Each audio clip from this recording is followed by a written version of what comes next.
నేను మీ ఆకాశవాణి. నేను చెప్పే కథ నుండి మీరేం నేర్చుకున్నారో కామెంట్ చేయండి. అడవిలోని ఓ చెట్టు పైన కోతితో పాటు కాకి, గుడ్లగూబ నివసించేవి. అవి మూడు స్నేహంగా ఉండేవి. ఒకరోజు సమీపంలోని పల్లెకు వెళ్ళిన కోతికి ఒక అద్దం దొరికింది. దాన్ని ఇంటికి తెచ్చుకొని రోజు తన ముఖం చూసుకొని మురిసిపోయేది కోతి.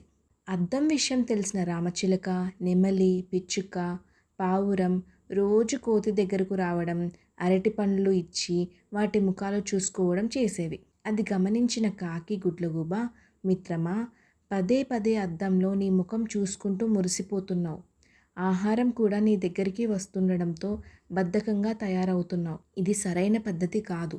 నీ దగ్గర అద్దం ఉన్నంత వరకే అందరూ నీ చుట్టూ చేరుతారు. అది లేకపోతే నిన్నెవ్వరూ పట్టించుకోరు అని హితువు చెప్పాయి. అందరూ నా దగ్గరికి వస్తున్నారని మీకు కుళ్ళు. నా సంగతి నాకు తెలుసులే.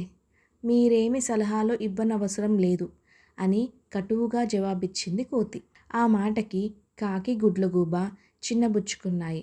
ఒకరోజు అడవిలో గాలి దుమారానికి కొమ్మల మాటున కోతి దాచుకున్న అద్దం కింద పడి పగిలిపోయింది. అది చూసిన కోతి బోరున ఏడిచింది.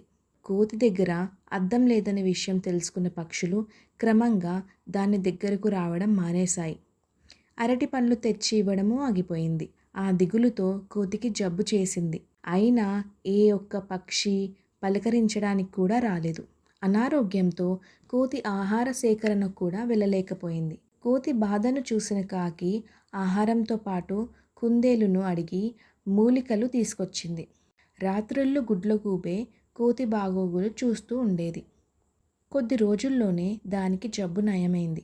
మిత్రులారా, నా దగ్గర అద్దం ఉన్నప్పుడు చుట్టూ చేరిన వారు అది లేదని తెలిసాక నా దగ్గరికి రావడమే మానేశారు. ప్రయోజనం ఆశించి దగ్గర చేరేవారు నిజమైన స్నేహితులు కారని తెలుసుకోలేకపోయాను. మీ మాటలను పెడచెవిన పెట్టాను. నన్ను మన్నించండి అంటూ క్షమాపణ కోరింది కోతి.